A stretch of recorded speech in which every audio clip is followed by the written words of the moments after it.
Ramazan ayı alimlər buyurur, bu Seyyid ibn Tavus ki, İslam dünyasında nəhəng bir alimdir, onun sözüdür, deyir, ibadət və mənəviyyat ilinin başlanğıcıdır.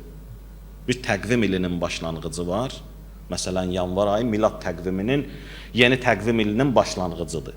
Amma mənəviyyat və ibadət ilinin başlanğıc ayı Ramazan ayıdır. Ramazan ayı artıq il başladı sənin üçün. İl qutardı, köhnə il qutardı, təzə il başladı.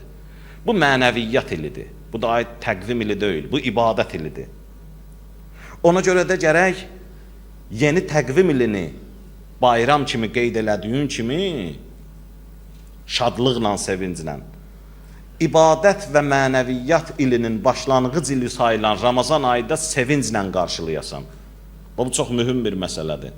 Bəzilərini dərd götürür, fikir götürür ki, ay Allah, nətər olacaq, necə olacaq? Amma bəziləri çatır bir dərəcəyə ki, sevinclə qarşılayır, şadlıqla qarşılayır. Ramazan ayını gərək şükürlə qarşılayasan. Minnətdar olasan Allaha ki, ilahi sənə sonsuz şükürlər olsun ki, sən məni Ramazan ayına yetirdin və Ramazan ayında məni bir daha özünün qonağın elədin. Mən bu şərəfə nail oldum. Minnətdarlıqla insan gərək qarşılaya. Elə şəkildə qarşılaya ki, bilə ki, bu ayda həyatın taleyinin məsələsi həll olan bir aydır. Elə bir gecə var ki, insanın bir illik müqəddəratı həll olur. Ramazan ayında, Qədir gecəsində. İki mühüm aqibət insan istəsə də, istəməsə də onu yaşayacaq. Ya cənnət, ya cəhənnəm. Bu gedən həyatın sonunda iki dayanacaq var.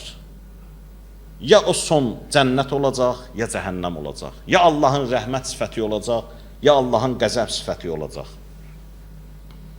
Ramazan ayı bilirsiniz necə bir aydır? Ramazan ayı elə bir aydır ki, insanın aqibətini həll eləyir. Taleyin həll eləyir. Elə bir təsirə malikdir.